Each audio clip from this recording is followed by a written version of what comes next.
안녕하세요. 오늘도 사연 살롱을 찾아주셔서 감사합니다. 저는 30년 동안 착하게 살아왔던 스스로의 모습을 전부 벗어버리고 앞으로는 나쁘게 살기로 결심한 사람입니다. 저는 어렸을 때부터 항상 착하게 살아야 한다고 배우며 자랐어요. 부모님한테 착한 딸이 되어야 한다고, 동생한테는 착한 누나가 되어야 한다고, 선생님한테는 착한 학생이 되어야 한다고 귀에 못이 박히도록 들으며 자랐죠. 실제로 그 말들이 먹힌 것인지 아니면 제가 순진했던 것인지는 모르겠지만 저는 정말로 어른들 말을 잘 들으며 착한 딸이자 누나로 그리고 모범생으로 자랐답니다. 저희 집은 대단히 가난한 것도 그렇다고 부유한 집도 아니었지만 큰딸인 저에게 들어가는 교육비는 학교 급식비와 중고등학교 교복 비용이 거진 다였어요. 나머지 돈은 전부 남동생의 학원 과외 비용으로 쓰였고요. 결과적으로 저는 우리나라에서 제일 경쟁률이 세다는 대학에 들어갔고 남동생은 겨우 수도권에 있는 2년제 대학을 들어갔어요. 저희 부모님은 항상 제가 남동생의 길을 가로채갔다며 탐탁치 않아 하셨고 제가 취직을 한 이후에는 남동생에게 매달 50만 원씩 용돈을 붙이라고 종용했습니다. 그래도 남자가 잘 되어야 집안이 산다. 나이 차이도 얼마 안 나게 태어나서 용훈이가 네 그림자 안에서만 사느라 저리 못 큰 거 아니냐. 용훈이 제대하자마자 넌 기숙사 들어가고 너 사는 그 집은 용훈이 살게 둬라. 월세나 가스비도 다 네가 내주고. 어? 여기 전세라서 다달이 들어가는 돈은 별로 안 나가요, 엄마. 내가 대학 내내 과외에서 번 돈으로 전세자금 마련해서 이제 막 월세 탈출한 건데 용훈이 학교는 어차피 여기랑 멀잖아요. 그럼 거기 전세를 빼고 용훈이 학교 근처로 전셋집을 좀 잡아주라고. 어? 넌 이제 취직도 했으니 그 회사서 먹고 자고 해도 되잖냐. 알았어요. 저는 부모님의 성화에 못 이겨 늘 제가 이러는 것들을 남동생에게 양보해야만 했었죠. 물론 제가 정말로 주머니를 탈탈 털어도 아무것도 나오지 않을 정도로 가난하거나 여유가 없었다면 부모님의 말을 거절했을지도 모릅니다. 하지만 저는 졸업 직후 대기업 연구원으로 취직해 여유가 있기도 했고 부모님 말씀처럼 회사에서 제공되는 기숙사에서 지낼 수도 있었어요. 그런 상황이었기에 저는 제가 번 돈을 고스란히 남동생을 위해 사용하는 걸 강요받고 있다는 자각도 하지 못하고 살고 있었답니다. 저의 이러한 가정 환경을 먼저 여러분께 설명드려야 앞으로의 이야기가 이해가 잘 되실 것 같아서 설명을 드렸어요. 제가 하고 싶었던 이야기는 지금부터 시작인데요. 대기업 기숙사에 살며 일만 하던 제 인생에 한 남자가 찾아오는 것이 그 시작이었어요. 당시 저는 입사 6년차 사원이었는데요. 매일같이 안 좋은 자세로 6년 동안 같은 일만 하다 보니 몸 여기저기가 점점 아파오게 되더라고요. 특히 목과 어깨가 아무리 스트레칭을 하고 마사지를 받아도 너무 아팠어요. 그래서 회사 근처에 있는 병원에 물리치료를 받으러 다니게 되었죠. 퇴근 이후 거의 매일같이 물리치료를 받으니 담당 의사와도 안면이 트이게 되었죠. 의사는 매일 저에게 잔소리를 해댔어요. 환자분 이렇게 매일같이 치료를 받으러 오실 게 아니라 좀 쉬셔야 한다니까요. 쉴 수가 없어서 매일 오는 거예요. 그래도 치료받은 이후에는 괜찮은 것 같은데요. 뭐 사채 쓰셨어요? 다달이 연차 나오지 않나? 가르쳐준 스트레칭도 틈틈이 계속 해주셔야 돼요. 나름 하고 있어요. 1시간마다 한 번씩 해줘야 한다니까요. 거참 말 안 들으시네. 그렇게 혼이 나면서 2달 조금 넘게 치료를 받았어요. 기숙사에 같이 사는 희진 언니 역시 의사 말 좀 들으라며 잔소리를 했죠. 하루만 연차 내면 되잖아. 그럼 주말 끼고 3일 쉬는 건데 그거라도 좀 쉬어라. 그래야 너 정년까지 일할 수 있어. 기계처럼 일만 하면서 몸 상하면 누가 알아나 준대니? 안 그래도 연차 내려고 했어. 동생 이번에 차 사는 것까지만 도와주고 쉬려고. 얼마 안 남았어. 미친 거 아니야? 야, 니네 동생도 양심이 있으면 누나 돈 좀 그만 좀 받아 처먹으라고 해라. 어르신들이야 그렇다고 쳐도 새파랗게 젊은 놈이 누나 등골 빼먹는 걸 아주 당연하게 생각하네. 요즘 같은 시대에 말이야 싸가지 없이. 다음 달이면 쉴 거야. 다음 달이면.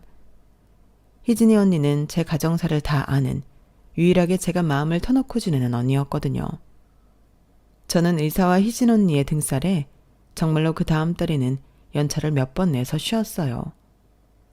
저에게 있던 연차를 거진 다 쓰면서 이제 좀 괜찮아지려나 싶었는데 다시 일을 시작하니 또다시 아파오더군요. 그래서 몇 주 만에 다시 병원을 찾을 수밖에 없었죠. 의사는 오랜만이네요 하고 아른 체를 하더니 진료 막바지에 갑자기 이러는 겁니다. 오늘은 치료 끝나고 뭐해요? 치료 끝나고요? 다시 기숙사 가야죠. 저녁은 드셨어요? 아니요, 아직. 그럼 저녁이나 하고 가시죠. 환자분만 봐드리면 어차피 문 닫으니까. 처음엔 어안이 벙벙한 상태로 그 의사를 보았다가 덤덤한 말투와는 다르게 목과 귀가 새빨개져 있는 의사의 모습을 보고 저는 그 제안을 받아들였어요. 식사 자리에서는 서로 조금은 버벅거리고 어색한 침묵도 여러 번 지나갔지만 결론적으로 그 사람이 싫지는 않더군요. 알고 보니 나이가 같아서 내적 친밀감이 더 생기기도 했고요. 한 달 뒤 저희는 연인 사이로 발전하게 되었답니다. 저는 기숙사 희진이 언니 외에 편하게 대화할 수 있는 사람이 한 명 더 생겨서 너무 좋았죠. 연인 사이로 발전한 후 저희는 급속도로 가까워졌어요. 저는 회사에 살고 그 사람은 병원도 집도 모두 근처라 저희는 거의 이틀에 한 번꼴로 만나 데이트를 했죠. 그 누구보다도 서로에 대해 잘 안다는 생각이 들기 시작할 무렵 그 사람이 저에게 프로포즈를 해왔어요. 만난 지 8개월 만이었죠. 예슬아, 나랑 결혼해 줄래? 너와 함께라면 평생 행복할 수 있을 것 같아. 내가 평생 너 아프지 않게 치료해주는 너만의 의사가 되어줄게. 좋아. 너랑 함께라면 나도 평생 행복할 것만 같아. 우리 결혼하자. 고마워. 우리 둘이서 평생 행복하게 살자. 만난 지 8개월 만에 결정한 결혼인 만큼 저희는 결혼식 시기도 속전속결로 잡았어요. 프로포즈를 받았을 때가 늦가을쯤이었기에 돌아오는 봄에 식을 올리기로 했죠. 결혼을 결심했을 땐 웨딩드레스를 입고 버진로드를 걸을 때까지 꽃길만 펼쳐질 줄 알았어요. 제가 순진했던 거죠. 저의 결혼 소식을 듣자마자 저희 부모님은 한숨부터 쉬시더군요. 네 동생 아직 정규직도 못 달았다. 애가 자리를 제대로 잡을 때까진 누나된 도리로 도와줘야지. 너만 의사 남편 만나서 홀랑 시집가버리면 그만이냐? 용훈이는 제 돈으로 전셋집도 있고 차도 있는데 뭐가 걱정이에요. 정규직 전환이야. 본인은 회사에서 나쁜 짓만 안 하면 어련히 알아서 시켜주죠. 저도 처음엔 인턴으로 시작했어요, 엄마. 너야 워낙 독한 애니까 버틴 거지. 용훈이는 너랑은 다르잖아. 그리고 식은 또 왜 이렇게 일찍 올리는 거야? 너 뭐 사고 쳤니? 엄마 아빠 없는 지방에서 지낸다고 막 살고 그러니? 보통 봄, 가을이면 다들 결혼하니까 그런 거죠. 그동안 제 결혼 자금은 제가 알아서 모아놨어요. 집에 손 벌리지 않을 테니까 엄마 아빠 노릇만 좀 해달라고요. 그동안 우리 몰래 돈을 빼돌렸다고? 그럼 이때까지 엄마 아빠한테 거짓말을 해왔다는 거야? 부모님은 생트집을 잡기까지 하면서 제 결혼을 못마땅해 하셨어요. 월급 받은 금액의 반 이상을 친정집으로 보내고 그 남은 돈을 아끼고 아껴서 모은 결혼자금인데도 그동안 거짓말을 했다며 길길이 화를 냈죠. 겨우 부모님의 화를 삭힐 수 있었던 건 동생의 만류 덕분이었어요. 그래도 동생이 이제는 누나도 누나 인생 살게 해주자며 먼저 나서주더군요. 그동안 별로 친하게 지냈던 사이는 아니지만 결정적일 때 이렇게 도움을 주니 고마운 마음이 들었네요. 사실 그동안 일방적으로 동생 뒷바라지만 강요받아서 동생에 대한 감정이 좋지만은 않았는데 그런 부정적인 마음이 전부 씻겨 나가는 것 같았어요. 저는 결국 마지 못한 승낙이라도 친정 부모님의 승낙을 받아낼 수 있었죠. 하지만 산 넘어 산이라더니 저희의 결혼을 못마땅하게 생각하는 사람이 또 나타난 겁니다.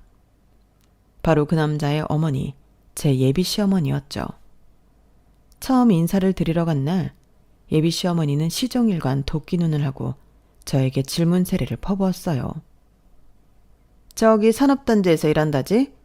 대기업이면 뭐 집도 엄청 좋은 데 있고 그러니? 아니요. 저는 회사 기숙사에서 지내고 있어요. 시설이나 직원 복지는 잘 되어 있는 편입니다. 뭐, 기숙사? 너희 부모님은 딸내미가 회사 기숙사에 처박혀서 일해도 신경 안 쓰는 모양이구나. 현승이 통해서 대충 듣긴 했다만 이렇게까지 집에서 내놓은 자식일 줄이야.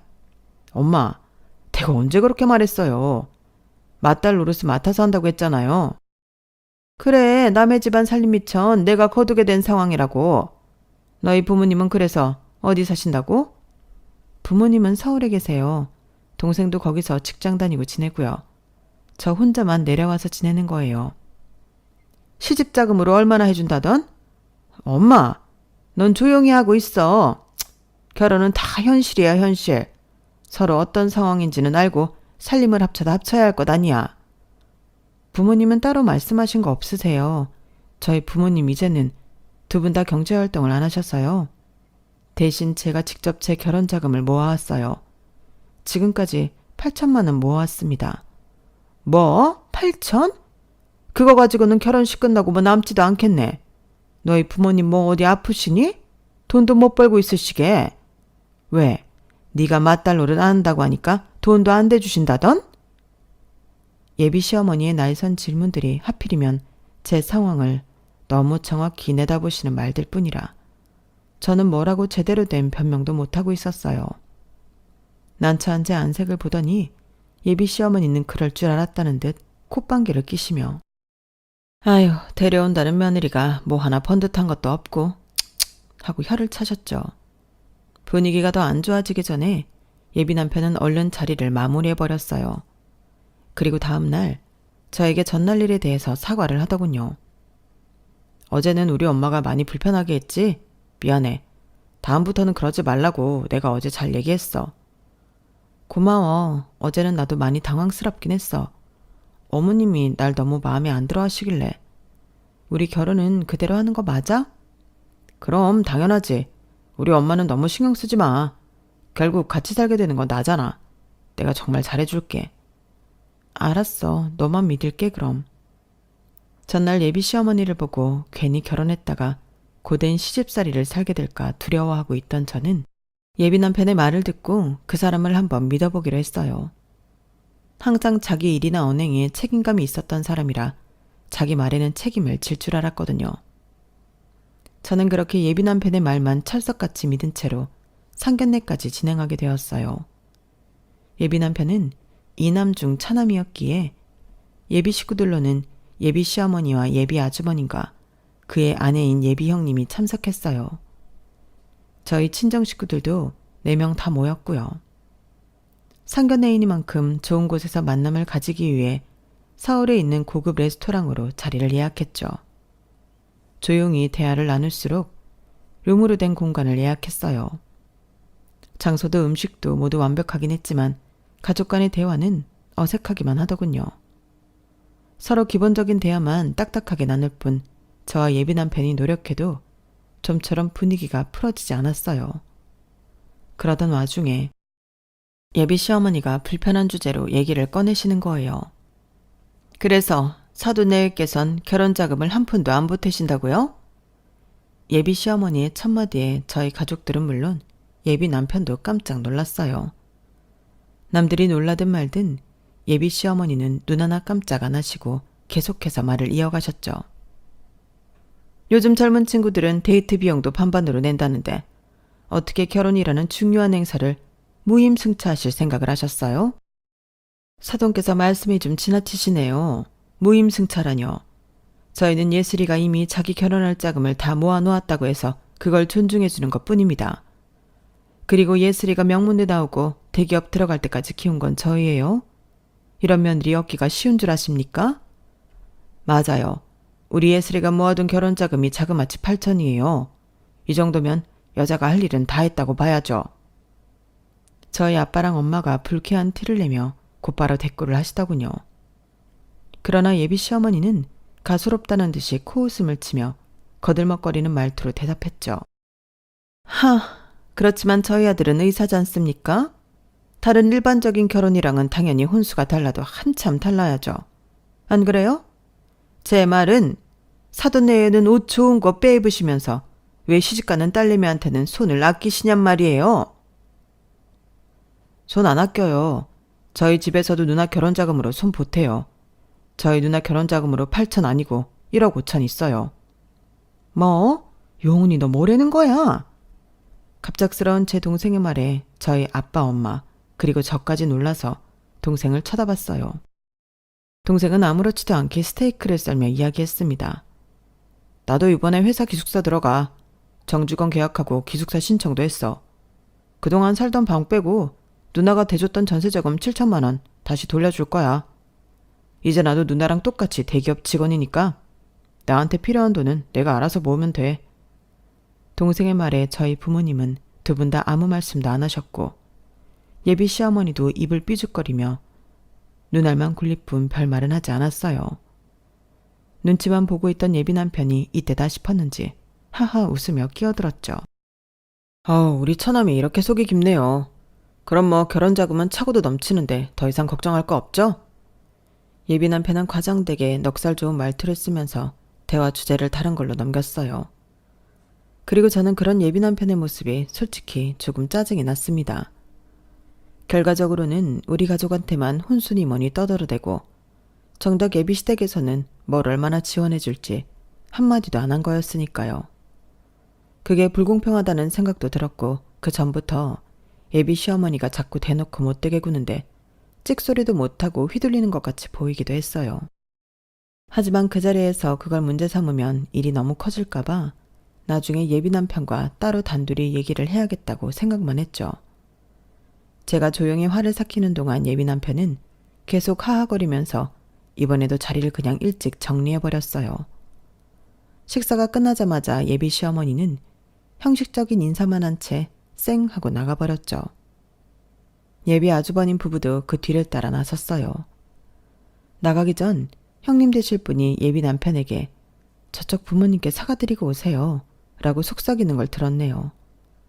그 말을 들은 예비 남편이 혼자만 룸 안에 남아서 저희 가족에게 고개를 숙여 사과했죠. 장인 장모님, 오늘 일은 정말 죄송합니다. 저희 어머니가 조금 예민하셨던 것 같아요. 다음엔 이런 일 없도록 제가 잘하겠습니다. 저희 부모님은 별 대꾸도 하지 않으셨고 예비 남편은 눈치를 보다가 어색하게 인사를 하고 나갔어요. 저는 머릿속이 복잡해지면서 외투를 입고 있었는데 저희 부모님이 엄한 목소리로 제게 말을 툭 던지시더군요. 너 식 올리기 전에 남편이든 네 시모든 확실하게 잡고 가라. 안 그럼 결혼하고 휘둘려. 확실하게 잡히기 전엔 도장 찍지 마라. 저거 신혼집 어떻게 오나 내가 그거라 물어봤네. 신혼집 50평 이하로는 받지도 마. 의사는 개뿔. 저 희어멀건 놈을 가져다가 50평 이하라고? 그 지역 아파트라고 해봤자 별값도 안 나가는데 그 와중에 평수 아끼려 들면 의사고 뭐고 가차없이 내치라 이 말이야. 엄마, 아빠, 누나 등골 좀 그만 빼먹어. 조용히 듣고 있던 동생이 한 소리 하자 엄마는 그 말이 끝나기가 무섭게 동생 등을 찰싹 때렸어요. 네가 빨리 차라리 잡았으면 됐지. 네 누나는 대학도 한 학기 조기 졸업하고 대기업도 한 번에 들어갔다고. 뭐 이제 정직원 됐다니까 예슬이한테 우리도 뭐 너 아니면 손 벌릴 것도 없다. 엄마는 그 말을 끝으로 아빠랑 같이 주차장으로 내려가셨어요. 저와 동생만 뒤에 떨어져 어색하게 둘이 남게 되었죠. 침묵 끝에 제가 먼저 고맙다는 얘기를 꺼냈습니다. 네가 내 편 들어줄 줄은 몰랐네. 그 돈 영영 못 받는 건 줄 알았는데 뭐. 고마워. 누나 돈 돌려주는 것뿐이야. 철 들었네. 누나가 능력이 너무 좋은 거지. 내가 철이 늦게 든 게 아니거든. 철은 원래부터 들어있었다고. 그리고 나도 다른 빵빵한 집안 아들이었으면 이 나이에 빵빵한 대기업 들어갔다고. 업해 다녔어. 동생이 툴툴거리는 말에 저는 하하 웃을 수밖에 없었네요. 그날 저희 가족들을 배웅하고 혼자 다시 고속버스를 타고 내려오는데 희한한 기분이 들더라고요. 저희 가족이 맨날 저한테 돈 달라는 얘기만 하지 그런 자리에서 제 편이 되어줄 줄은 몰랐는데 정말 의외였어요. 당신 딸, 당신이 구박하더라도 남이 구박하는 꼴은 못 보는 그런 심정인 건가 싶었죠. 기숙사로 돌아와 희진이 언니와 얘기했는데 언니도 놀랍다는 반응이었고요. 하지만 놀라움도 잠시 언니는 예비 시어머니 욕을 엄청나게 퍼부었댔답니다. 그거 아주 요상한 할망구네? 너희 부모님 말씀 그대로 들어. 50평 밑으로는 쳐다보지도 마. 지 아들이 의사라고 뭐 대수인 줄 알아. 누가 보면 어디 대학병원 교수라도 되는 줄 알겠어. 기껏 해봐야 구멍가게 수준의 정형외과 의사면서 네가 그 인간보다 100배 나아. 너 계산 똑띠 잘해라. 나도 화가 나긴 했어. 어른들 보내고 나서 한 소리 하려고 했는데 그럴만하지? 충분히 내가 화낼 만하지? 그걸 말이라고 해? 네 남편 된 사람도 그런 거 아니야. 지 엄마 관리 잘했어야지. 얼른 한 소리 하고 와. 다음부턴 또 어물쩡거리고 우유부단하게 굴면 가차없이 내친다고 해. 알았어. 잠시만. 그때까지만 해도 남편한테 쓴소리를 해본 적이 없었던 저는 희진이 언니의 응원에 힘입어 예비 남편에게 전화를 했어요. 처음엔 차분하게 얘기를 해보려고 했는데 말을 하면 할수록 점점 더 화가 나더군요. 오늘 어머님 너무하셨던 거 알아? 우리 부모님한테 어떻게 그런 질문을 대놓고 할 수가 있어. 미안해. 내가 다음부터는 그러지 말라고 말 잘해볼게. 다음엔 결혼 얘기할 때 의사 집안이라는 말 좀 그만하라고 말씀 좀 드려줘. 서로 귀한 집 아들 딸인 건 매한가지인데 너무 당신 아들 의사라는 것만 내세우려고 하시잖아. 엄마 입장에서는 그 정도는 얘기할 수 있지. 장인 장모님 앞에서 혼술하느니 그런 돈 얘기한 건 미안해. 근데 그렇다고 엄마가 내 이야기하는 것까지 뭐라 그래. 그게 네 얘기하는 거야? 네가 의사라고 얘기하면서 결국 우리한테 잘 보이라는 식으로 말씀을 하시잖아. 그걸 좀 자제하시라고. 너희 부모님께는 그런 말을 미리 좀 해야 하는 거 아니야? 우리 결혼하고 나서도 손벌리면 어떡해. 난 그 얘기는 상견례 때 확실히 말하는 게 나았다고 봐. 나야 우리 집 귀한 아들로 자란 거 맞는데 넌 너희 집 귀한 딸로 자란 거 아니잖아. 그냥 ATM기 취급받고 있던 거 아니었어? 남편의 말에 저는 한동안 아무 말도 못했어요. 그동안 제 마음속 깊은 곳에 있었던 얘기를 다 털어놨더니 이런 식으로 저에게 상처를 줄 줄은 꿈에도 몰랐죠. 너무 큰 상처를 받고 제가 아무 말도 못하고 있자 예비 남편이 다시 입을 열었어요. 자꾸 나한테만 우리 엄마 단속하라고 화내는 거 솔직히 내 입장에선 좀 어이없어. 내가 노력하는 만큼 너도 너희 부모님 단속 잘해야 하는 거 알긴 하는 거지? 결혼하고 나면 친정으로 매달 돈 보내는 짓 그만둬. 그거야말로 내가 알아서 할 일이야. 아까 용훈이가 하는 말 못 들었어? 이제 자기가 알아서 살겠대잖아. 그동안 뒷바라지했던 돈도 돌려주고 우리 가족은 더 이상 나한테 손 벌릴 일 없다고 이미 얘기한 상태야. 그러는 너는 너희 엄마한테 더 이상 나나 우리 가족한테 막말 안 하겠다는 말이라도 받아냈니? 내가 얘기한다고 했잖아. 어떻게 그런 걸 한 번에 바꿔. 언어 습관은 차차 줄여나가는 거지. 너한테 손 안 벌리겠다고 했으면 됐어. 일단은 시간이 늦었으니 나중에 얘기해. 그렇게 전화가 끊어진 뒤 저는 그 자리에서 눈물을 뚝뚝 흘리며 울었어요. 제 상처를 아무렇지도 않게 건드리면서 본인의 잘못에 대해서는 변명만 하는 예비 남편한테 엄청나게 실망을 했죠. 뜬 눈으로 밤을 지새우고 그 다음 날도 또 그 다음 날도 그날 밤에 했던 통화 내용이 잊혀지지 않았습니다. 정신이 딴 데 팔려 있으니 회사에서도 전처럼 집중을 하지 못하고 자꾸만 실수를 하다가 영국 과장님께 한 소리 듣기까지 했죠. 불행 중 다행이라고 해야 할까요? 저희 우울한 날들은 딱 3일 동안만 유지되었어요. 상견례가 있던 그날이요. 단 3일 만에 예비 시어머니에게서 연락이 왔거든요. 저와 단둘이 만나서 얘기할 게 있으니 저녁에 만나자고 말이죠. 저는 대체 왜 단둘이 만나자는 건지 알 수가 없어 실제로 예비 시어머니를 만나기 전까지 엄청나게 긴장을 했어요. 저희 두 사람은 회사 앞 카페에서 만나게 되었는데요. 카페 안으로 들어오는 예비 시어머니의 표정은 한없이 무서웠죠. 저는 긴장된 마음을 들키지 않고 이번에는 당하고 있지 않겠다는 생각으로 정신을 바짝 차리고 예비 시어머니를 맞이했답니다. 오셨어요, 어머님? 그래, 일단 커피부터 내오거라. 난 시원하고 안단 걸로. 절 쳐다도 보지 않고 자리에 앉으며 아주 당연하다는 듯 커피를 시키는 모습에 대화가 참 쉽지 않겠다는 직감이 들더군요. 일단 카페에 왔으면 커피를 시켜야 하니 그때까지는 저도 고분고분 시키는 대로 했어요. 퇴근 이후 시간이라 카페 안은 예상외로 굉장히 붐볐고 주문한 커피도 조금 오래 걸린다고 하더군요. 자리로 돌아오니 예비 시어머니는 기다렸다는 듯이 말을 꺼내기 시작했죠. 그래, 너희 부모님은 잘 타일렀니? 저번에 서울에서 있었던 일은 내가 그냥 지나가주기로 했단다. 내가 너희 부모님을 잘 타이르기만 했다면 말이야. 원래 딸 시집 보내는 부모들은 큰 소리 안 내는 법인데 그날은 너희 가족 모두가 달려들었잖니? 뭐라고요? 저희 부모님은 잘못 말씀하신 거 하나도 없으세요. 제가 저희 부모님 타일러야 할 내용은 하나도 없었다고요. 자, 오지간 너 시집 보내고 나면 손 안 벌리겠다는 얘기는 잘 했냐는 거야. 결혼자금으로 뭐 7천만 원 대준 거면 그날 큰 소리 낸 건 너그럽게 넘어가 줄 수가 있다. 하지만 출가 외인 신분이 된 네가 아직도 본인들 살림 미천인 줄 착각하면 곤란해. 그럴 일은 없어요. 없으니까 안심하세요. 일단은 두고 보면 알겠지. 지금이야 네 말 믿는 수밖에 더 있겠니? 아, 그 문제는 그쯤 하면 됐고 일단 이거나 받아라. 이게 뭐예요? 예비 시어머니는 가방 속에서 A4 용지 한 장을 꺼내 저에게 던져주셨어요. 상등분으로 예쁘게 접혀있는 종이를 펼치자 조잡하게 만들어진 자료가 하나 나왔죠. 그 안에는 그 지역 중심가에 있는 아파트에 관한 정보와 벤츠 모델에 대한 정보가 적혀 있었어요. 제가 어이가 없어서 이게 뭐냐고 물어봤더니 예비 시어머니가 하는 말이 아주 놀랄 노자였죠.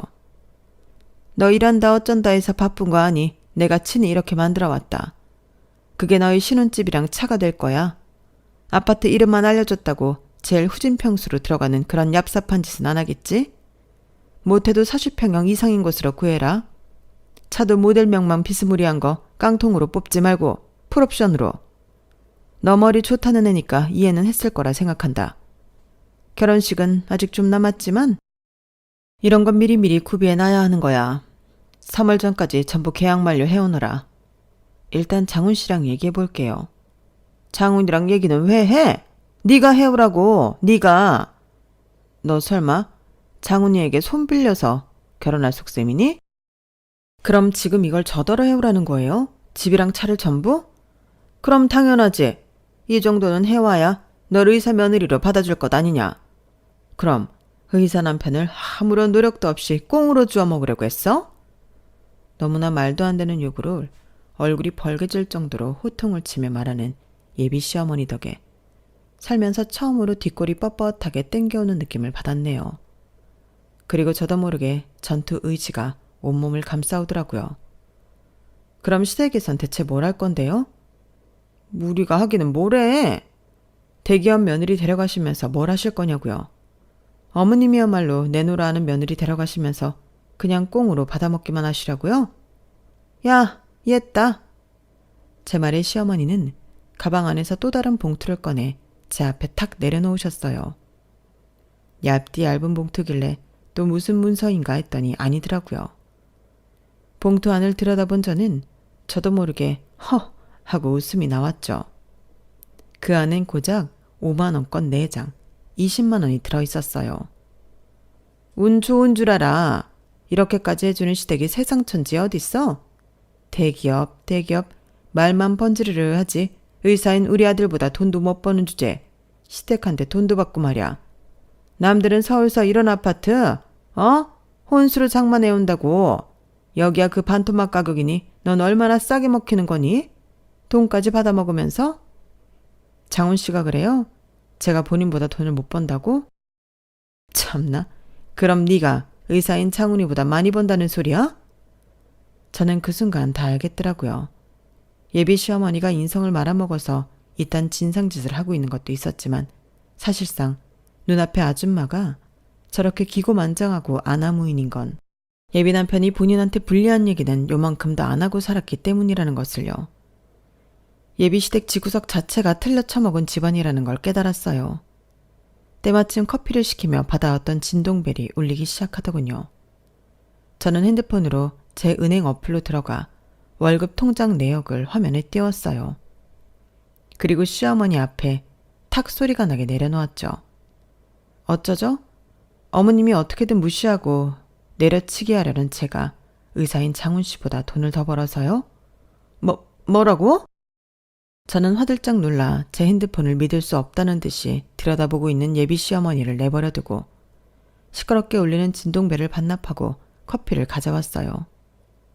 아이스 아메리카노 2잔이었죠. 그리고 제가 커피 2잔을 들고 오자마자 예비 시어머니는 저한테 사기치지 말라며 소리를 버럭 질렀어요. 너 어디서 이게 사기를 치려고?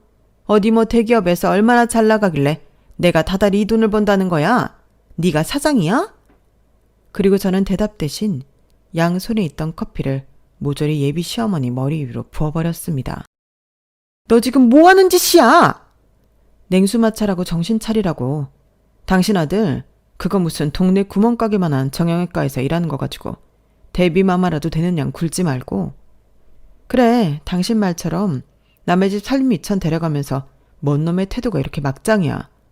당신 아들이 그 병원 원장이야? 그것도 아니잖아. 대체 뭘 믿고 나한테 이딴 식으로 굴어? 너 미쳤니? 의사인 내 아들이랑 결혼 안 할 거야? 안 할 거야. 당신이나 당신 아들이나 다들 지 생각만 하고 이기적이고 막장으로 구는데 내가 왜 그딴 집에 시집 가야 해? 내가 뭐가 못나서. 시집 절대 안 갈 테니까 그렇게 알아. 저도 솔직히 제 입에서 그런 말들이 그렇게 청산유수처럼 나올 줄은 몰랐어요. 너무 화가 나서 눈에 보이는 것도 없었지만 맨날 기숙사에서 희진이 언니가 하는 말을 듣고 살아서인가 저도 아주 따박따박 맞는 말을 할 수 있는 사람이었더라고요. 그리고 저는 마지막 페널레로 테이블 위에 있던 흰 봉투에서 지폐 4장을 전부 꺼내 물에 빠진, 아니 커피에 빠진 생쥐꼴을 하고 있는 예비 시어머니 앞에 탁 소리가 나게 내려놨어요. 세탁비나 먹고 떨어지고 2번 다시 내 눈앞에 나타나지 말아요. 알겠어요? 카페 안의 모든 사람들은 이미 우리 테이블을 쳐다보고 있었고 제가 예비 시어머니를 뒤로 하고 나오자마자 웅성웅성거리기 시작하더라고요. 예비 시어머니는 제가 카페 밖으로 나 혼자리 나오기 전까지 자리에서 꼼짝도 못하고 씩씩거리고 앉아 있었죠.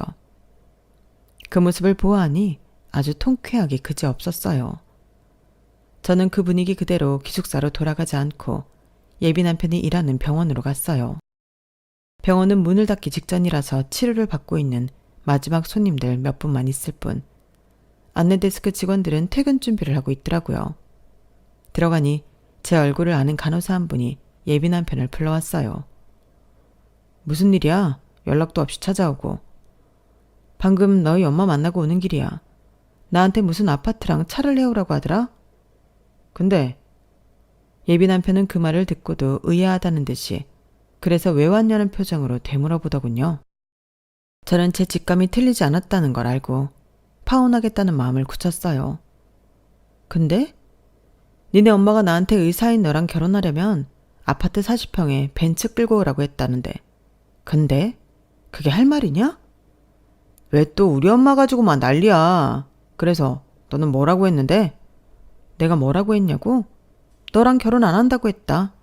상견례 때도 그놈의 의사아들 거리면서 우리 집에 혼수를 내놓으라 말아 할 때부터 알아봤어야 하는 건데.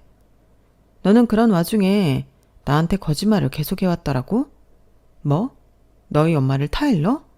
웃기지 마. 너희 엄마가 내가 너보다 돈 많이 버는 사실도 모르고 계시더라고. 넌 너한테 유리한 소리만 너희 엄마한테 하지? 야, 결혼을 안 하면 안 하는 거지. 왜 남의 엄마한테 쓸데없는 소리를 해? 너 그렇게 구라쳐서 돈 많이 버는 여자랑 결혼하려고 했니? 시집살이는 시집살이대로 시키면서? 돈만 많이 벌면 뭐해? 그래봤자 네가 집이 있어 차가 있어. 난 의사라는 타이틀이라도 있지. 그럼 너는 여자애가 시집 오면서 조금도 시집살이를 안 하려고 했단 말이야? 엄마가 아쉬운 소리 조금 했다고 이렇게 결혼을 엎어? 저는 예비 남편이 말을 끝내자마자 있는 힘껏 그 인간의 정광이를 발로 차버렸어요. 예비 남편은 악소리를 내며 정광이를 부여잡고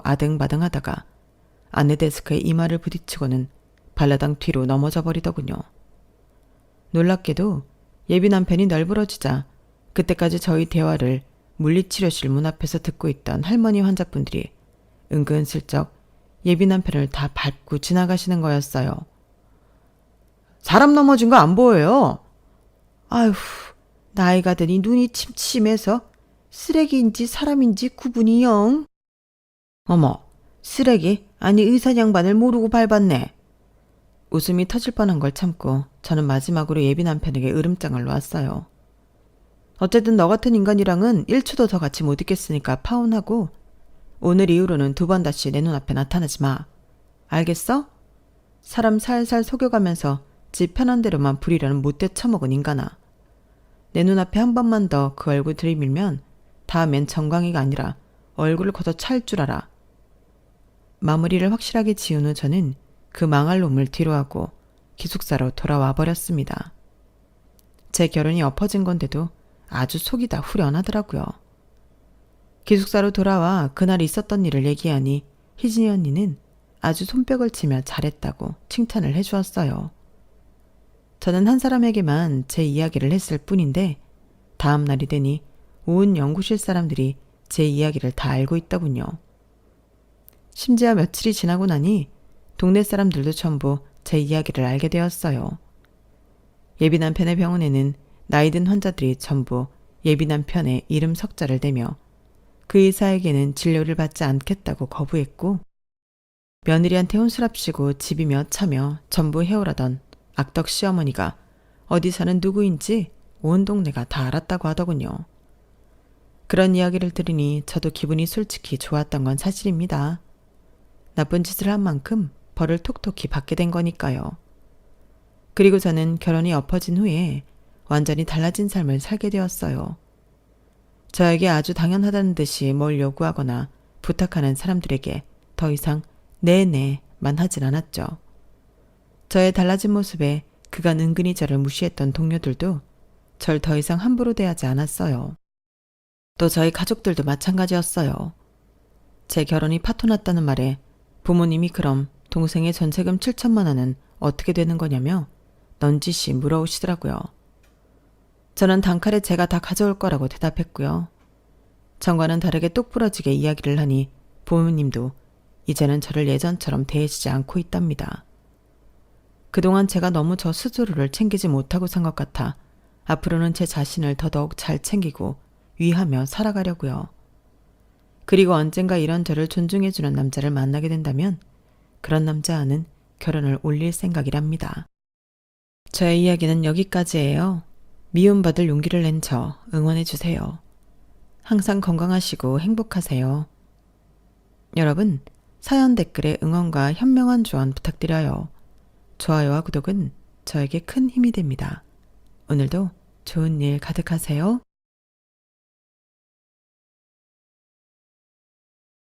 안녕하세요. 오늘도 사연 살롱을 찾아주셔서 감사합니다. 저는 올해 32살, 결혼한 지는 5년이 조금 넘은 서지현이라고 합니다. 사랑해서 결혼했고 힘들게 조금씩 모은 돈으로 신혼을 시작했어요. 부모님이 저희를 많이 도와주셔서 시작이 남들보다는 조금 수월했던 것도 사실이고요. 결혼 초엔 뭐든 긍정적으로 보이더라고요. 가족이란 이름 아래 서로 이해하고 더불어 살아가는 거라 생각했거든요. 누군가의 말처럼 결혼은 두 집안의 만남이라고들 하잖아요. 그런데 어느 순간부터 그 더불어가 당연하게로 바뀌고 있다는 걸 느꼈어요. 어느 날은 내 물건이 내 물건 같지 않고 내 시간이 내 것 같지 않고 내 집이 내 공간이 아닌 느낌. 그때 뭐가 문제인지 몰랐어요. 다 그런 거지 하며 넘겼고 그게 어른스러운 줄 알았거든요. 그런데 시간이 흐르고 나서야 알겠더라고요. 웃으며 받아준 것들이 상대에게는 지켜야 할 선이 없는 무단 초대장이 되어 있었다는 걸요. 이 모든 사건이 시발점이 된 건 저희 부부가 결혼 후 처음 살게 되었던 신혼집이었어요. 사실 저희 부부는 연애 기간에 비해 결혼을 조금 갑작스럽게 준비하게 됐거든요. 뭐든 마음먹은 건 빠른 시일 내에 해내야 하는 성미인 남편이 더 미루지 않고 가정을 만들고 싶다는 결심을 하고는 빠른 추진력을 발휘하게 된 결혼이었어요. 둘 다 모은 돈이 아예 없는 사람들은 아니었기에 결혼 준비 자체에 큰 문제는 없었지만 딱 하나 곤란한 문제가 있었어요. 바로 신혼집이었죠. 남편도 직장이 안정적인 편은 아니었고 저는 20대 내내 프리랜서로 일하다가 이제 갓 자리를 잡고 수익을 내고 있던 터라 그럴듯한 신혼집을 꾸리기엔 솔직히 통장 사정이 빠듯했거든요. 제가 하는 일이 작품이 쌓여가는 일이라 작은 집에서 생활하는 건 불가능한 일이었고 어느 정도 크기가 있는 집을 구하자니 서울에서는 반지하에서 시작을 하거나 아예 경기도 외곽으로 빠져서 집을 구해야 하는 상황이었어요. 그런데 남편의 직장이 서울 중심부에 있어 아예 작정하고 경기도 외곽으로 이사가는 것도 많이 망설여지더라고요. 그럼 그냥 서울 반지하러 가자. 조금 불편해도 그 먼 거리를 왔다 갔다 하는 것보다 낫지 않겠어? 원래 신혼 때는 집 크기 늘리는 재미로 사는 거래. 우리가 앞으로 열심히 살아서 점점 위로 올라가면 되지. 나야 반지하든 지상이든 크게 상관은 없지만 괜히 당신 고생시키는 것 같아서 미안해서 그러지. 내가 좀 고생스럽더라도 그냥 경기도 외곽으로 나가자. 좀 멀리 다닌다고 죽나? 난 괜찮으니까 신경 쓰지 마. 처음 시작하는 집이니만큼 괜찮은 집에서 시작하고 싶다는 마음에 경기도 외곽을 이야기하는 남편에 비해 저는 생각보다 집에 대한 큰 욕심은 없었어요. 저도 직업 특성상 서울에서 미팅할 일이 많았기에 차라리 위치 좋은 곳이 낫지 않나 싶어 한참을 서로 설득만 하고 진전이 없을 때였죠. 어쩌다 보니 저와 남편의 통화를 듣게 된 엄마께서 저를 앉혀놓고 말씀하시더라고요. 너희 그러지 말고 엄마랑 아빠가 집 해줄 테니까 거기서 시작하는 건 어떠니? 네? 무슨 집이요? 왜? 우리가 예전부터 투자해놓은 집 있잖니. 그 집을 최근에 새로 다시 지었거든. 서울이라 출퇴근도 편하고 방 3개에 앞에 작은 마당까지 있어서 너희 둘이 살기 딱일 것 같은데. 네? 엄마, 거긴 엄마랑 아빠 노후에 살려고 지은 집 아니에요? 뭐 그렇기는 한데 당장 이사 가서 살려고 한 것도 아니었고 이렇게 너희 둘이 고민하는 걸 보니 영 마음이 좋지 않아서. 지금 사는 집에서 계속 지내도 아무런 문제 없고 안 그래도 딸이 결혼하는데 뭐라도 해주고 싶었는데 무엇보다 집을 해주는 게 제일 좋지 않겠나 싶어서. 네 아버지랑도 이야기 다 끝났단다. 에이 아니에요 엄마. 부담 갖지 마세요. 엄마 아빠 도움 받으려고 하는 결혼도 아닌데요. 그러지 말고 윤서방이랑 이야기 잘해보렴. 나도 귀하게 키운 외동딸 신혼 때부터 고생하면서 살게 하고 싶지 않아서 그래. 그 말을 들으니 마음이 울컥하더라고요. 엄마 아빠께서 그 집을 얼마나 소중히 생각하고 하나하나 인테리어 하셨는지 알고 있었기에 그 집을 받는다는 건 차마 상상도 못할 일이었어요. 말씀만이라도 감동이라 그때 받은 감동을 전달하고 싶어 남편에게 이야기를 했어요. 하지만 남편의 반응은 제가 생각했던 것과는 조금 달랐어요. 와 정말 그 집 꽤 좋다고 하지 않았어?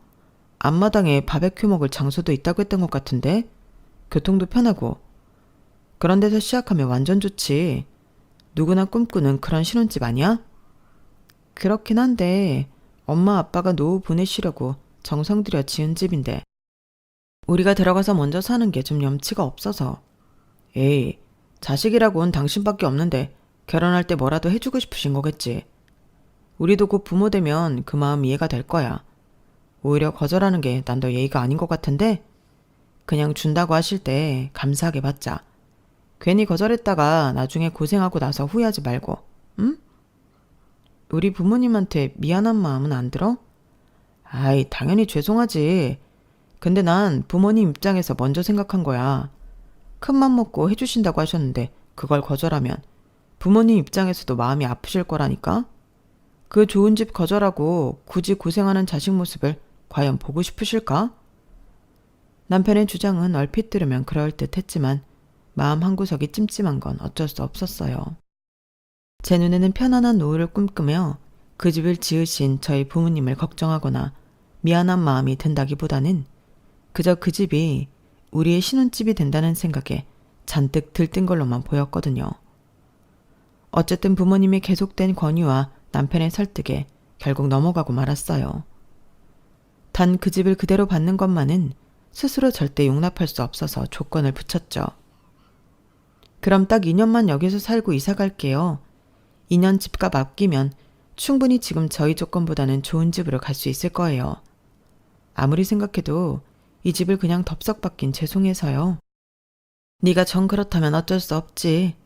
그렇게까지 신경 쓸 필요 없는데 우리 생각해줘서 고맙다. 그렇게 제 의사를 분명하게 전달했고 그 집에서는 2년만 살면서 집값을 모으기로 했어요. 그 이야기를 전했을 때 남편은 겉으로 대놓고 티는 안 내지만 기운이 쭉 빠진 것 같은 얼굴을 하더라고요. 당신 마음도 이해가 안 가는 건 아니지만 꼭 그렇게까지 거절했어야 했나 싶긴 하네. 두 분께서 집이 없으셨으면 모르겠는데 지금 살고 계시는 것도 꽤 괜찮아 보여서. 그걸 왜 오빠가 판단해? 오빠는 그 집의 의미에 대해서 몰라서 그래. 비록 2년일지라도 우리가 먼저 그 집을 들어가서 쓴다는 것만으로도 죄송해야 할 일이야. 단호하게 말하니 남편이 입을 꾹 다물더라고요. 전 그 침묵이 제 말에 대한 수긍인 줄 알고 넘어갔지만 한참 시간이 지난 나중에 알았어요. 그날의 침묵은 수긍이 아닌 부정이었다는 걸요. 그 뒤로 결혼 준비는 순탄하게 그지없었어요. 시댁에서는 생각지도 못하게 친정에서 서울에 있는 단독주택에 살게 해준다는 사실에 굉장히 호의적으로 나왔어요. 아우, 어떻게 그 집을 애들한테 주실 생각을 하셨을까? 노후 보내시려고 지은 집이라고 들었어요. 결정하기가 쉽지 않으셨을 텐데요. 마음 같아선 애들이 쭉 살아줬으면 좋겠는데 딸애가 영 미안한지 돈 모을 때까지만 살겠다고 그러니 참 마음이 예쁘고 기특하면서도 미안하네요. 저희가 신혼 때 워낙 없이 살아봐서 딸한테도 그 고생을 하게 하고 싶지 않았거든요. 아우, 그쵸. 신혼이 제일 좋고 예쁠 때인데 좋은 집에서 보내는 것만큼 좋은 추억이 없죠. 그런데 저는 사돈댁에서 그렇게 여유가 있었을 줄은 몰랐습니다. 애들이 영 그런 쪽으로는 이야기를 안 해서요. 뭐 남들보다 잘 산다고 하긴 애매해도 이 사람 젊었을 때부터 혼자 직장 다니고 애쓰는 게 미안하고 애틋해서 투자에 관심을 좀 가졌거든요. 중간에 실패 과정도 좀 있었지만 결국엔 재산 늘리는데 도움이 좀 되더랍니다. 덕분에 애들한테 그렇게 해줄 여유도 생겼죠. 어머, 그렇군요. 사부인이 참 똑똑하시네. 우리 나이 때 여자들이 투자에 눈 돌리기가 쉽지 않은데. 집안일하고 애 키우기도 바쁜데 어쩜 그렇게 집안에 보탬이 되셨대요? 오늘 처음 배웠지만 참 교양도 넘치시고 첫눈에 참 친해지고 싶으네요. 사부인도 마찬가지셔요. 우리 지연이 좋은 시부모님 만났으면 해서 걱정이 참 많았는데 이렇게 직접 뵙고 나니 걱정이 사라지네요. 사교성도 너무 좋으시고 인상도 참 밝으셔서 보기 좋습니다. 아우, 별 말씀을. 사돈끼리 친밀하게 지내는 게 쉽지 않다곤 하지만 예외라는 것도 있는 법이잖아요. 우리 며느리가 누굴 닮아 이렇게 참하고 야무진지 이제야 알겠네요. 이런 집안이라면 친밀하게 지내도 참 좋을 것 같답니다. 저희 집에 두 분 초대해서 대접 한번 하고 싶은데 부담스럽진 않으실지요? 아우, 부담은요. 초대라니 사부인께서 고생하실 텐데 너무 감사하죠. 별 말씀을. 남들처럼 결혼식 끝나면 다시 남남되지 말고 애들 데리고 같이 자주 만나면 좋겠네요. 상견례는 그렇게 화기애애한 분위기 속에 끝났어요. 워낙 성격이 밝으신 시어머니 덕분에 친정 부모님께서는 안심이 되셨는지 많이 좋아하시는 눈치더라고요. 저 역시 시어머니께서 뵐 때마다 반겨주시고 상냥하게 대해주셔서 시어머니에 대한 걱정은 전혀 없었어요. 시어머니 말씀대로 결혼 후에도 두 집안이 잘 지낸다면 그것만큼 좋은 일도 없다고 생각했죠. 저희 집은 친척들과도 다 같이 자주 놀러갈 정도로 가족적인 분위기였거든요. 시댁과도 그렇게 지낼 수만 있다면 더 바랄 일이 없다고 생각했어요. 시간이 지나 결혼식 날이 되었고 정신없지만 인생에서 가장 행복한 순간 중 하나였다고 자부할 수 있을 정도로 많은 축하와 축복 속에 무사히 결혼식을 마쳤어요. 뒷정리까지 마친 후 신혼여행을 떠나기 위해 공항에 도착했을 때쯤 엄마께서 사진 한 장을 보내주셨어요. 지연아, 우리도 뒤풀이 왔어. 사돈께서 큰일 치렀는데 부모들끼리도 한잔 해야지 않겠냐고 그러셔서 참 좋은 집안에 시집간 것 같아서 엄마가 기분이 너무 좋다. 너도 윤서방이랑 즐거운 시간 보내고 오렴. 사진 속에는 고깃집에서 시부모님과 친정 부모님이 한 테이블에 앉아 환한 얼굴로 웃고 계셨어요. 그 모습을 보니 저도 절로 얼굴에 미소가 그려지더라고요. 남편도 그 사진을 보고는 흐뭇해했죠. 부모님들끼리 잘 지내시니 좋네. 그러게 나 정말 시집 잘 왔나 봐. 그땐 제 앞에 펼쳐진 미래에 대해 전혀 예상조차 할 수 없었어요. 그 정도로 모든 상황이 평화롭고 따스하게만 흘러갔거든요. 그 후로도 시댁과 친정 식구들 그리고 저희 부부는 다 같이 만나는 자리를 종종 가졌어요. 시어머니는 유쾌하셨고 시아버지도 시어머니 이야기를 잘 들어주시는 자상한 분이라 저희 부모님과도 별다른 트러블이 없었죠. 우리처럼 다 같이 모이는 식구들이 또 있을까? 가끔 이렇게 모일 때마다 참 인연이라는 게 신기해. 엄마 친구들한테 이야기하니까 딸 참 시집 잘 보낸 것 같다더라. 괜찮은 사이는 만날 수 있어도 그런 사도는 100년에 한 번 죽었다 깨어나도 못 만난다면서. 제가 봐도 그런 것 같긴 해요. 엄마 아빠랑 시부모님이 잘 지내시는 걸 보니 기분이 이상하면서도 뿌듯해요. 주변에서도 다들 신기해했고 친정 부모님께서도 처음에는 경계하는 눈치였지만 어느샌가 그 경계마저 풀리신 것 같았어요.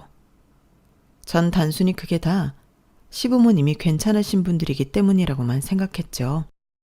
신혼집은 신혼여행을 다녀온 후 2달 정도 뒤에나 들어갈 수 있었어요. 공사가 끝나고 이삿짐과 가구가 다 정리되고 나서 친정 부모님이 빌려주신 집이만큼 친정 부모님을 먼저 모셔 대접하고 싶었죠. 여보, 아무래도 이 집은 친정 부모님부터 모시는 게 맞는 것 같아. 그래?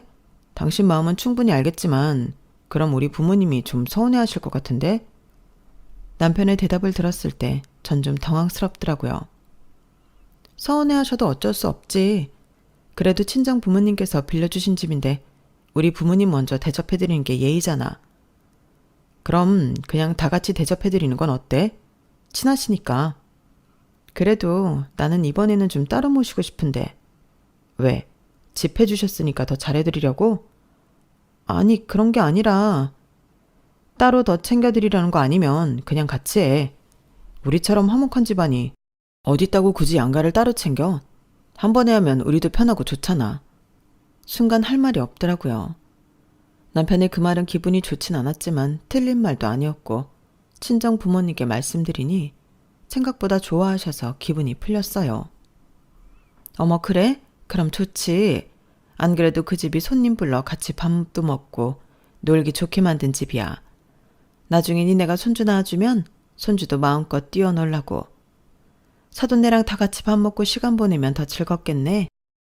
불행인지 다행인지 그렇게 양가 부모님을 같은 날 집들이를 모시게 되었어요. 부모님께서 물려주신 집은 깔끔한 신식 인테리어는 물론이고 방 3개에 천장이 높고 넓은 거실이 있어 말씀대로 손님들이 머무르다 가기 좋은 구조였어요. 오픈형 주방에 마당에는 바베큐를 해먹을 공간까지 마련이 되어 있었죠. 시부모님께서는 집에 들어오시더니 눈이 휘둥그레지셨어요. 세상에, 이게 너희 신혼집이니? 어머, 웬일이야. 이 집이라면 새로 시작이 아니라 다시 태어날 수도 있겠어. 그러게, 이렇게 시작하는 신혼이 세상에 어디 있나? 너희는 정말로 복받았다. 어? 아내한테 잘해 인서가. 장인 장모님도 깍듯하게 모시고. 그죠? 장인 장모님, 이렇게 좋은 집을 다 해주시고 이 은혜는 평생 잊지 않겠습니다. 아유, 무슨 그런 말씀을요. 마음 같아서는 그냥 충분히 살 때까지 집을 물려주고 싶은데 딸아이가 착해서 자꾸 거절을 해서요. 인연이긴 해도 행복하게 신혼 보내기엔 충분할 겁니다.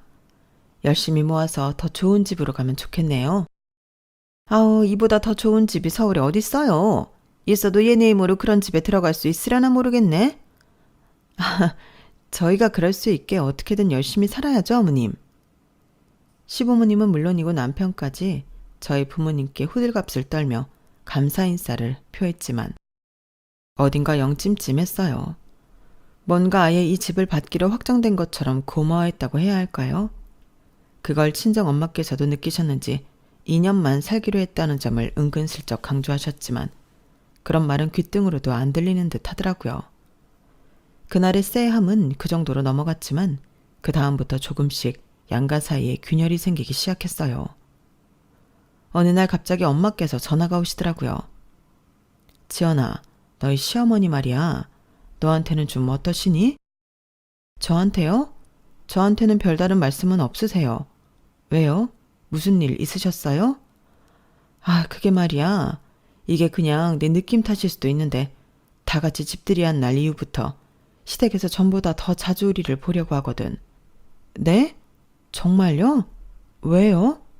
그러니까 자주 보는 건 문제가 안 된다지만 문제는 자주 보는 만큼 식사를 같이 하게 되는데 전에는 한 번은 우리가 사면 한 번은 사돈이 사고 그랬었거든. 그런데 그 집을 본 뒤로는 자꾸만 노후 대책이 잘 되어 있어 부럽다는 둥. 집들이 가기 전까진 사돈이 그렇게 여유가 있는 집인지 몰랐다는 둥 불편한 이야기를 은근슬쩍 꺼내면서 계산할 때는 쏙 빠져버리는 거 있지. 처음에는 기분 탓이라고 생각했는데 이게 벌써 서너 번 반복되다 보니 우연이 아닌 것 같아서. 서너 번이나요? 그건 좀 이상한 게 맞는 것 같은데요. 그치. 자꾸만 그 집 얘기 꺼내면서 부럽다고 하시길래 사돈도 정 그러시면 나중에 애들이 이사 나간 뒤에 손님들하고 보낼 공간 필요하시면 말씀하시라고 했는데. 네? 엄마 그런 말씀은 뭐하러 하셨어요? 아우 뭐 그럼 내가 거기서 무슨 말을 하겠니? 나도 민망해서 그냥 그런 소리가 절로 나오더라고. 어차피 니네 살 때 말고 나 살 때 이야기니 2년 뒤인데 설마 그걸 기억하고 있으려고. 그래도요. 앞으로는 괜히 그런 말씀하지 마세요. 알겠어. 설마 염치가 있는 분들이면 그런 부탁은 안 하시겠지. 불안한 마음은 있었지만 저도 조금은 안일하게 생각했던 것 같아요. 잔뜩 경계하면서도 그래도 그동안 보여주신 따뜻하고 친근한 모습들을 떠올리면서 친정엄마처럼 설마라는 생각을 놓지 못했거든요. 그런데 그 설마가 사람 잡는 일을 몇 번 겪어보니 알겠더라고요. 불길한 예감은 항상 틀리지 않는다는 것을요. 그의 남편과 짧은 가을 여행을 계획했어요. 신혼여행 이후로는 오랜만에 단둘이 떠나는 여행이라 무척 들떠 있었죠. 단풍도 보고 빈티지 시장 구경도 하고 맛집도 다녀오려고 열심히 계획을 세웠어요. 2박 3일의 국내 여행이었기에 딱히 친정에 말하지는 않았고 그건 남편도 마찬가지일 거라고 생각했어요. 그런데 여행을 떠나기 하루 전 시어머니께서 연락이 오시더라고요. 며느라, 별일 없지? 네, 어머님. 어머님도 잘 지내시죠? 아우, 그럼 나야 뭐 늘 똑같이 지낸단다. 요새 날씨가 정말 좋던데? 니네는 어디 안 가니? 네, 안 그래도 이제 가볼까 하고 있었어요. 어머님은 아버님이랑 어디 안 가세요? 떠보는 듯한 말에 내일 당장 여행을 떠난다는 사실을 말씀드릴까 잠깐 고민을 했지만 두루뭉술하게 이야기하고 화제를 바로 돌렸어요. 혹여나 어머님이 같이 가고 싶다는 의사를 내비치실까 두려웠거든요. 그런데 어머님께서 이미 알고 계시더라고요. 이제 가보긴 당장 내일 가는 거 아니야? 네? 아, 네. 뭐야? 서운하게 은근슬쩍 숨기려고 하고. 네가 얘기 안 해도 다 아들을 통해서 듣는데 이러면 내가 많이 섭섭하지 않겠니? 아, 그게 혹시 내일 저희끼리 간다고 하면 어머님이 내심 서운해하실까 봐 말씀을 못 드렸어요. 죄송해요. 아, 신혼부부가 아기 갖기 전에 둘이 다닐 수 있을 때 많이 다니면 좋지. 뭘 그런 걸로 서운해하려고. 설마 우리가 따라가겠다고 할까 봐? 그런 것보다 물어봤는데 사실대로 이야기 안 하는 게 훨씬 더 서운하니까 앞으로는 그냥 있는 그대로 얘기해줘. 난 다른 건 괜찮은데 속이고 거짓말하는 건 싫더라. 그러려고 말 안 한 건 아니었는데 그렇게 느끼셨다면 죄송해요. 정말 등 뒤에 식은땀이 다 나더라고요. 여보, 장인 장모님은 우리 여행 가는 거 아셔? 응? 굳이 얘기 안 했는데? 어차피 짧게 다녀올 여행인데 뭐하러? 아, 그래? 하긴 그렇긴 하지. 분명 그 전날 대화에서 남편은 아무 말도 안 했었거든요. 그래서 저는 당연히 남편도 시댁에 이야기 안 한 줄로만 알았는데 언제 이야기를 다 한 건지 미리 알고 있는 게 조금 소름 돋았어요. 이야기야 할 수 있다고는 쳐도 어머님이 은근슬쩍 제 입으로 듣고 싶어 떠봤다는 점이 무섭더라고요. 다행히 어머님은 제 사과를 쿨하게 받아주셨고 그 일은 그렇게 넘어가는 듯 했어요. 여행을 가는 내내 자꾸 생각나는 바람에 남편과 작은 다툼은 있었지만요. 다음부터는 꼭 나한테 얘기해줘. 나만 거짓말 친 사람 됐잖아. 알겠어, 미안해. 나도 엄마가 당신한테 그런 식으로 물어볼 줄은 몰랐지. 그래도 막상 여행지에 도착하니 맑은 날씨와 멋진 풍경, 맛있는 음식들을 먹으며 그 일은 금방 잊혀졌어요. 남편과 둘도 없을 시간을 보내고 집에 도착했을 때였어요. 여행이 좋긴 해도 역시 우리 집이 최고네. 아, 편하다. 짐을 풀고 거실 소파에 잠깐 쉬려고 앉았는데 순간 주방 쪽에 이상한 기시감이 들더라고요. 그래서 가까이 다가가니 금방 이상한 점을 발견했어요. 여보, 냉장고에 붙여뒀던 자석들 당신이 뗐어? 내가 여행 가서 기념품으로 사왔던 것들 말이야.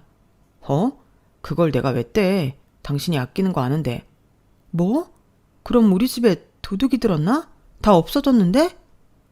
순간 눈앞이 깜깜해지며 냉장고를 열었는데 냉장고 안쪽도 뭔가 구조가 바뀌었더라고요.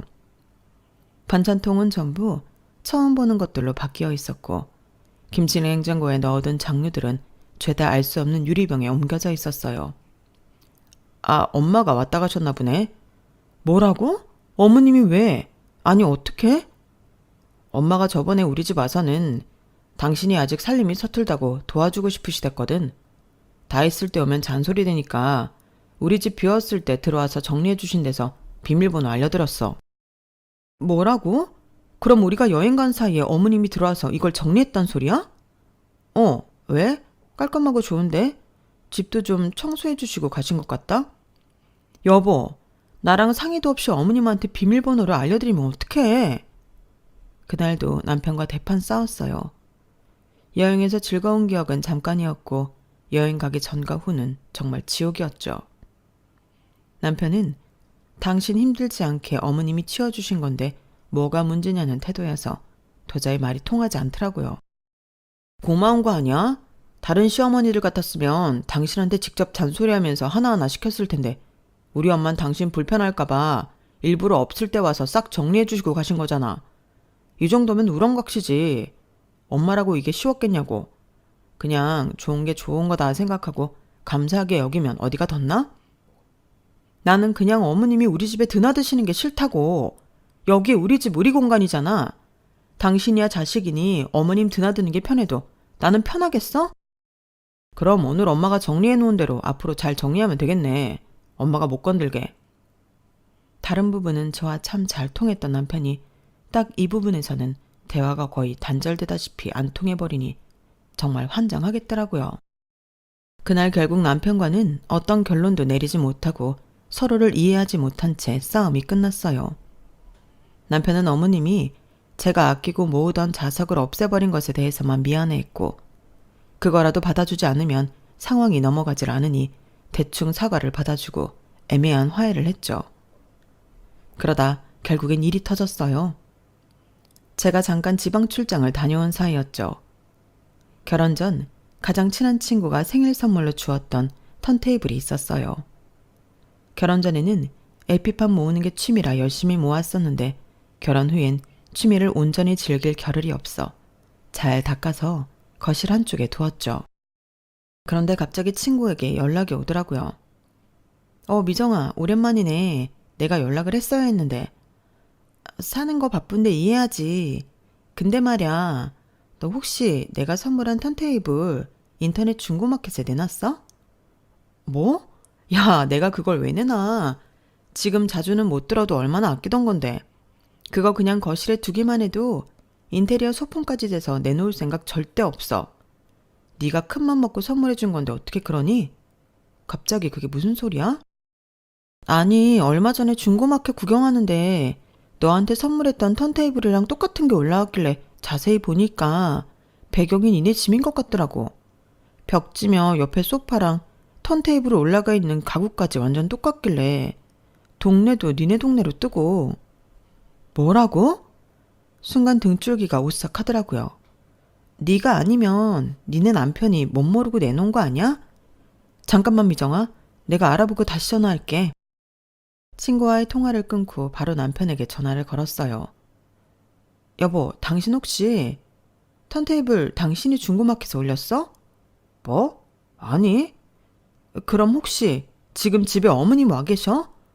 아, 당신 없는 동안 이 집에서 좀 지내고 싶다고 하셔서 어떻게 알았어? 뭐라고? 당신은 대체 그런 걸 왜 나한테 말을 안 해? 말하면 당신이 허락해 주겠어. 나도 당신이랑 일일이 싸우기 싫으니까 그렇지. 그나저나 대체 어떻게 한 건데? 뭐 CCTV라도 나 몰래 설치했어? 오히려 적반하장으로 화내는 남편의 모습이 기가 막혀 중고마켓 링크를 보내주니 남편이 깜짝 놀라더라고요. 이거 내가 아끼는 물건인 건 알지?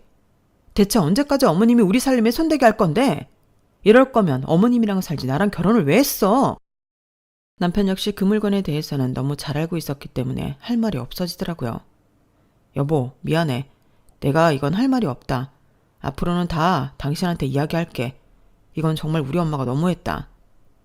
난 내 소중한 물건 건드는 것뿐만 아니라 어머님이 나 모르게 우리 집에 와 계시거나 사는 모습 들여다보고 계신 게 부담스럽고 불편해. 살림에 손까지 대시니 이젠 불안하기까지 하다고. 그리고 이 집 우리 집 아니고 우리 부모님 집인 것 좀 명심해. 쫓겨나기 싫으면 처신 똑바로 하라고. 저는 그 길로 서울로 올라갔고 어머님에게 선포했죠. 어머님, 저희 물건 건드리지 마세요. 한 번만 더 마음대로 하셨다가는 저도 시댁 물건 가만두지 않을 거예요. 아시겠죠? 뭐라고? 아이고 참, 쓸데없는 물건을 잔뜩 쌓아놨길래 가구 정리 좀 도와주려고 했더니만 뭐? 요즘 세상에 누가 LP를 들어? 결혼을 했으면 저런 사치스러운 취미는 접고 새 인생 살아야지. 듣지도 않는 걸 구석에 두고 썩혀두리? 그러니까 이제 상관 마시라고요. 중고마켓에 올린 글도 지우시고 제가 집에 없을 땐 방문하지 말아주세요. 여기 저희 집 아니고 저희 부모님 집이에요. 그래. 아유, 내가 치사해서 다시는 안 온다. 집 좀 좋다고 유세를 저렇게 떨어서 놓으면 며느리 무서워 오겠니? 어머님은 역정을 내며 시댁으로 돌아가셨고 이렇게까지 불편해지는 걸 원치는 않았지만 차라리 잘 됐다 싶었어요. 저렇게 몇 번이나 경우 없게 구시는데 더 큰 일이 생기기 전에 반드시 한 번은 일어났어야 하는 싸움이란 생각이 들더라고요.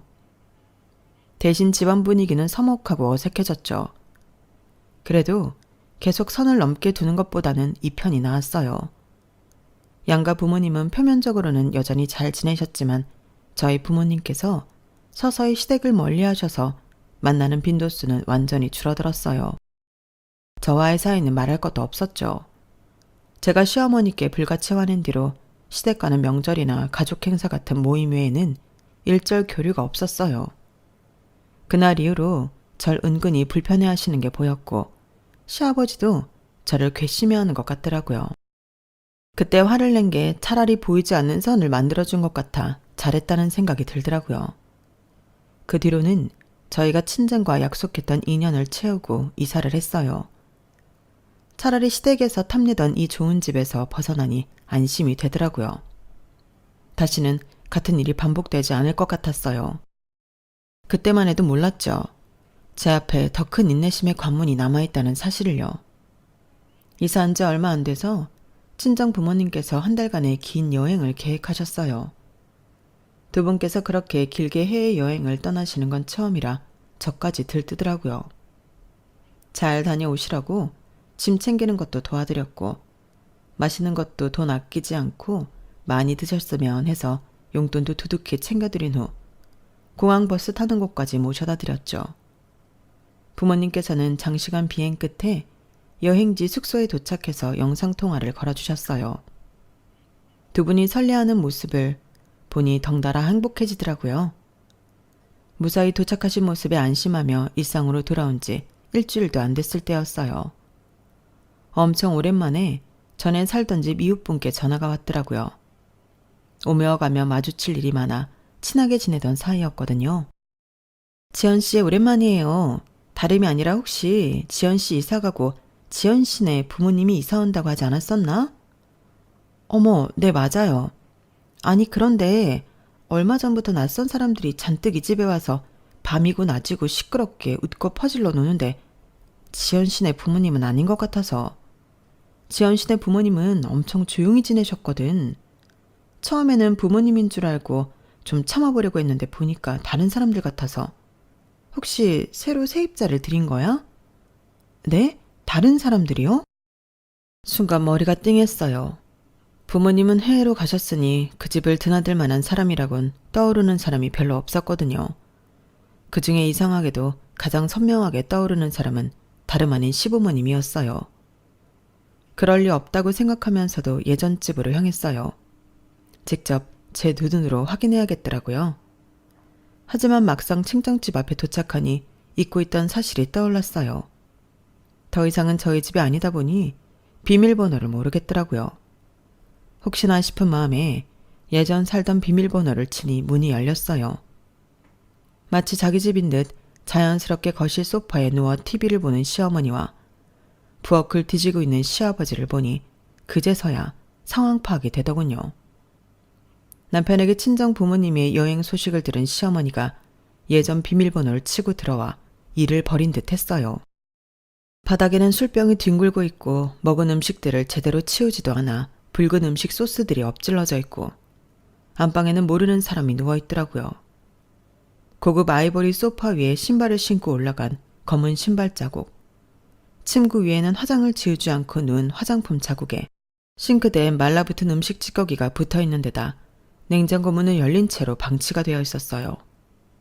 너무 어이가 없어 하나하나 영상으로 찍어 남겨두니 어머님께서 제 모습을 보고 코웃음을 치시더라고요.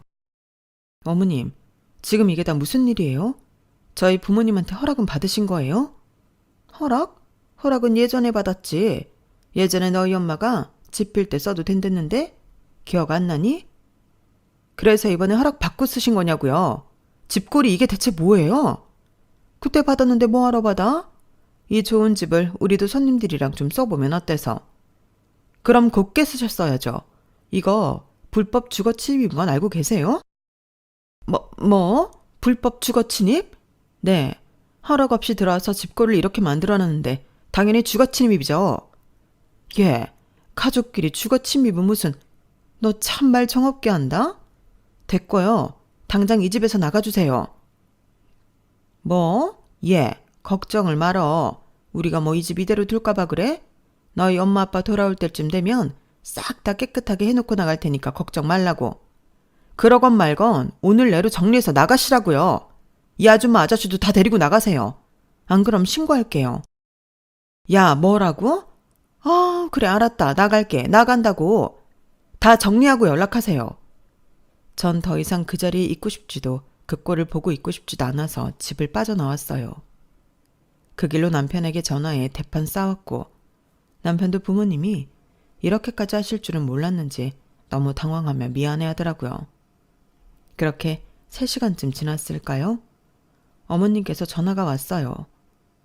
사람들 데리고 나가는 중이다. 이제 됐니? 이 매정한 거사? 청소는 다 하신 거죠? 설마 그대로 몸만 빠져나오신 건 아니겠죠? 그동안 시간 충분했으니까 다 치우셨을 거라 믿어요. 뭐라고? 네가 당장 나가라고 난리치는 바람에 청소는 못했으니까 네가 와서 해라. 네가 살던 집이니까 청소는 네가 더 잘하지 않겠니? 어머님의 전화를 받고 기가 막혀 다시 집으로 가보니 정말로 어머님 아버님은 몸만 쏙 빠져나가셨더라고요. 너무 어이가 없어 그 현장을 다시 한번 사진으로 남긴 후 집 비밀번호를 바꿨어요. 그리고 견적을 받았죠. 특수청소, 도배복구, 침구교체, 바닥 복원, 종합 1,200만 원이 나오더라고요. 견적이 나오자마자 내용 증명을 보냈어요. 기아의 무단 점유로 인해 발생한 손해에 대해 다음과 같이 청구합니다. 처음에는 주거 침입으로 형사처벌도 생각했어요. 그 집에 들어온 방법이 너무 명백했으니까요. 그런데 그건 결국 가족을 법정에 세우는 일이잖아요. 그래서 청구서를 보냈죠. 저와 저희 친정 식구들이 침해받은 소중한 공간, 그 값을 받아내는 방식으로 정리하기로 했죠. 내용 증명을 보내고 저는 아무 말도 하지 않았어요. 하지만 며칠 뒤 시어머니께서 저희 집에 찾아오셨어요. 며느라, 내가 일부러 그런 건 아니잖니. 네가 빨리 나가달래서 그런 건데 사돈이 이 일을 하면 얼마나 속상해 하시겠니? 이러지 말자, 어? 죄송하지만 어머님, 저희 부모님께는 제가 이미 다 말씀드렸어요. 저희 부모님께서 여행에서 돌아오시기 전까지 청구한 금액 보내세요. 긴 여행 다녀오시는데 떠나기 전만큼 깨끗한 집에서 쉬셔야 할 거 아니에요? 아들, 네가 말 좀 해보렴, 응? 엄마, 이제 그 집은 저희 집이 아니에요. 장모님 댁인데도 그렇게 멋대로 비밀번호를 치고 들어가실 줄은 몰랐어요. 이거 이 사람이 많이 봐준 거예요. 주거침입으로 고소하면 형사처벌 받아야 할 일이에요. 이번 일로 남편 역시 완전히 시댁에 질려버렸어요. 남편까지 대놓고 돌아서자 시어머니께서는 안절부절 못하더라고요. 그 돈 내가 지금은 다 못 줘. 밥만 먼저 보내면 안 될까? 그럼 집 청소를 다 못할 텐데요. 그럼 한 번만 봐줘. 가족끼리 이러는 거 아니다, 정말. 이미 전 어머님한테 매정한 며느리인걸요. 그런 김에 손해배상은 제대로 받아내고 싶어요, 어머님. 이건 저와 어머님만의 문제가 아니라 어머님과 아버님께 여러 번 호의를 베풀었던 저희 친정 식구들에 대한 모독이에요. 좋은 말로 할 때 빨리 갚지 않으시면 일이 더 커질 거예요. 어머님, 아버님도 그러길 원치는 않으시죠? 그날 시어머니는 펑펑 울며 집으로 돌아가셨지만 남편은 끝까지 어머님을 외면하더라고요. 가족이라서 참았고 가족이라서 넘겼고 가족이라서 말 못한 게 많았어요. 그런데 시부모님은 가족이라서 뭐든 해든 된다고 생각했던 거죠. 저한테는 배려였던 것들이 시댁에는 자연스러운 권리였어요. 그리고 결국 그 권리는 내 공간을 침범하고 내 가족에게까지 피해를 주더군요. 그래서 이제는 그렇게 말하려고요. 가족이면 더 조심해야 해요. 그게 싫으시다면 가족일 필요도 없어요. 다시는 그 집의 문도 저와 제 친정 식구들이 열어뒀던 마음의 문도 그 파렴치한 시댁 식구들에게는 열리지 않을 거예요. 제 이야기는 여기까지입니다. 들어주신 모든 분들 가족과 행복하시길 바랍니다. 감사합니다.